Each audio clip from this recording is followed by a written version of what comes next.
Život môže niekedy pripomínať hlučný kolotoč, plný zmätku a neistoty. Denne čelíme výzvam a nepredvídateľným situáciám, od dopravných zápch až po náročné úlohy v práci. Je ľahké cítiť sa preťažený tlakom a zodpovednosťou. Ale aj v tomto uponáhlanom svete môžeme nájsť vnútorný pokoj. Stoicizmus. Táto starodávna filozofia nám ponúka múdrosť a vedenie k dosiahnutiu vnútornej rovnováhy. Stoicizmus nás vyzbrojuje nástrojmi na zvládnutie životných vzostupov a pádov s väčšou silou a odolnosťou. Stoicizmus nás učí, že skutočná sila spočíva v ovládaní vlastných myšlienok a emócií. Keď pochopíme a príjmeme princípy stoicizmu, môžeme nájsť pokoj aj uprostred životných búrok.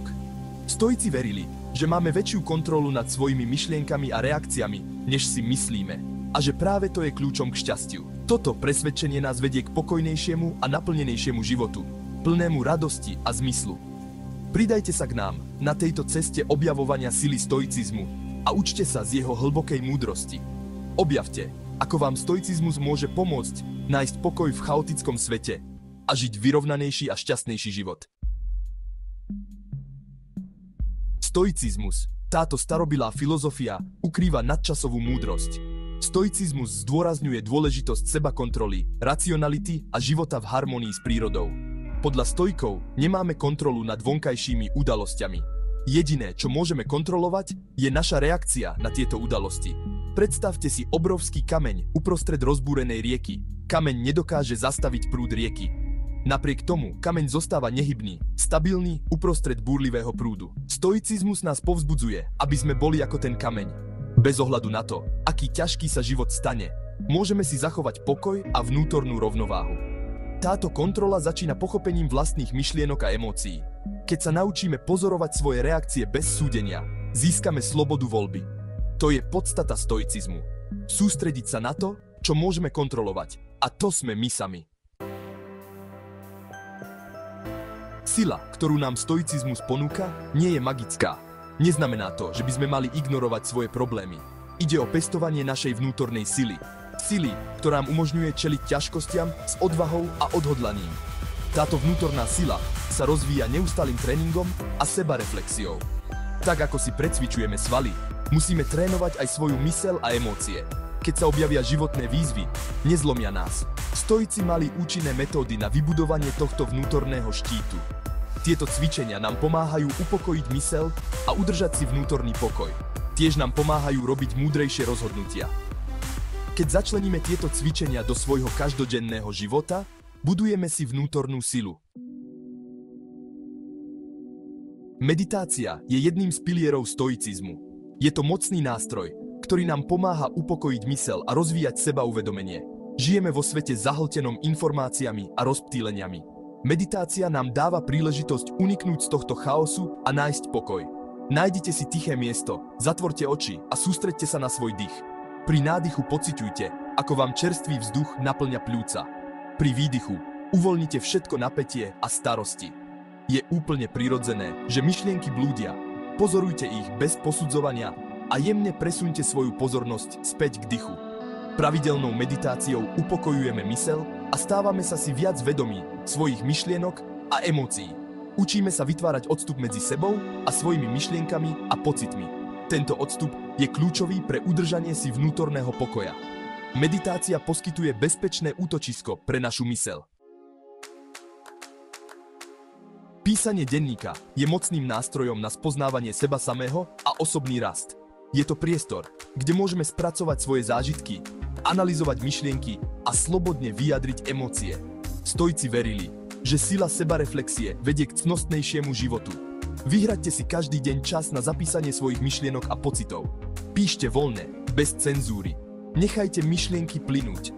Premýšľajte o svojom dni, o interakciách s ostatnými a o svojich reakciách, akým ťažkostiam ste čelili. Ako ste reagovali? Čo ste sa z tejto skúsenosti naučili? Keď si píšeme denník, začíname si všímať vzorce vo svojich myšlienkach a správaní. Lepšie chápeme svoje silné a slabé stránky.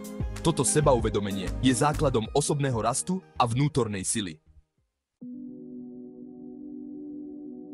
Vedomé dýchanie. Návrat do prítomnosti. Toto jednoduché, ale účinné cvičenie dokáže zmeniť náš emocionálny stav.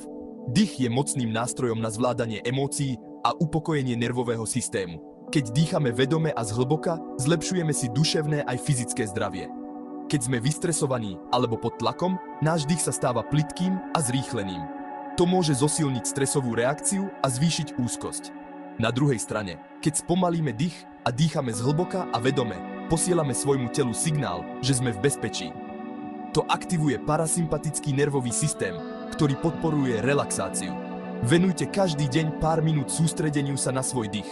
Aj pár minút môže priniesť zmenu. Zhlboka sa nadýchnite nosom a nechajte vzduch, aby vám naplnil pľúca.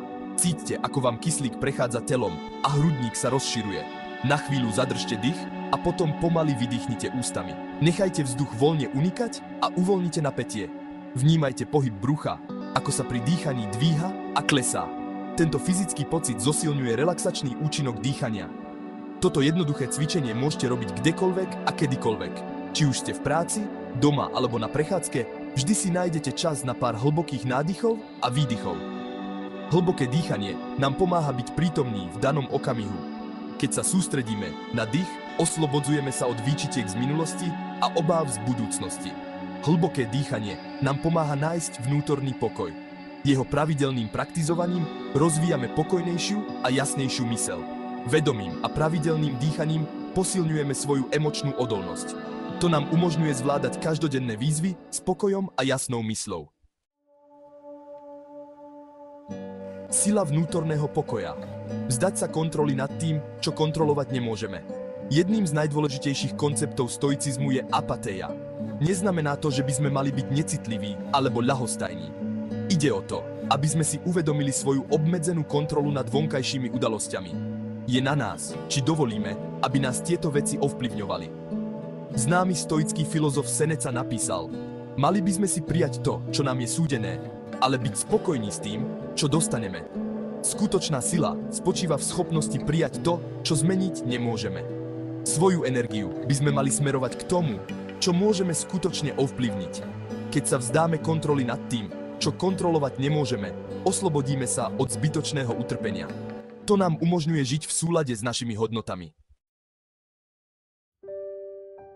Stoická cesta. Cesta k vnútornému pokoju. Stoicizmus nie je o vyhýbaní sa bolesti alebo hľadaní rozkoše. Ide o prijatie reality takej, aká je, bez posudzovania alebo odmietania. Ide o život so sebakontrolou, racionálnym myslením a odolnosťou. Rozvíjaním týchto vlastností posilňujeme svoju myseľ a čelíme výzvam s neochvejnou rozhodnosťou. Ide o nájdenie pokoja uprostred chaosu. Dokonca aj v tých najťažších chvíľach možno nájsť pokoj, ak vieme, kde ho hľadať. Prostredníctvom praktík, ako je meditácia, písanie a vedomé dýchanie, rozvíjame vnútornú silu a posilňujeme svoju myseľ a ducha. Rozvíjame odolnosť potrebnú na to, aby sme sa s životnými skúškami vyrovnali s pokojom a empatiou. Každá výzva sa stáva príležitosťou na rast a zdokonaľovanie. Spomeňme si na slová rímskeho cisára a stoika Marka Aurelia. Máš moc nad svojimi myšlienkami, nie nad vonkajšími udalosťami. Pochop to a nájdeš silu. Tieto slová nám pripomínajú, že naša skutočná sila spočíva v schopnosti kontrolovať svoje myšlienky a reakcie. Príjmite múdrosť stoikov, čítajte ich diela a inšpirujte sa ich nadčasovým učením. Vydajte sa na cestu za pokojnejším a naplnenejším životom. Každý krok na tejto ceste nás približuje k hĺbšiemu pochopeniu seba samých a sveta okolo nás. Stoická cesta je cestou sebapoznania a osobného rastu. Povzbudzuje nás k objavovaniu a prekonávaniu vlastných limitov. Je to cesta, ktorá si vyžaduje odhodlanie, prax a ochotu spochybňovať vlastné presvedčenia. Ale každé úsilie nás približuje k vnútornému pokoju. A odmena je obrovská. Na konci cesty nás čaká život naplnený pokojom, múdrosťou a skutočným šťastím. Vaša stoická cesta začína teraz. Začnite tým, že si vyberiete jednu stoickú praktiku, ktorú chcete zaradiť do svojej každodennej rutiny. Či už je meditácia, písanie alebo vedomé dýchanie. Si, že ju budete pravidelne si na seba vyhradíte čas. Budete postupovať na svojej ceste. Aj ďalšie stojenia a metódy. Tu je množstvo kníh, podcastov a iných, ktoré vás na ceste môžu podporiť. Podelte sa s ďalšími ľuďmi, ktorí sa zaujímajú o stoicizmus. Podielte sa o skúsenosti, navzájom podporujte a rozvíjajte. Sila nie je cieľom, cestou seba poznania. Začnite budovať svoju vnútornú odolnosť. Dnes objavte silu stoicizmu a transformujte svoj život. Pri pokračovaní vašej stoickej cesty majte na pamäti: cesta k vnútornému pokoju je neustálym procesom rastu a rozvoja. Začlenením stoických praktík do každodenného života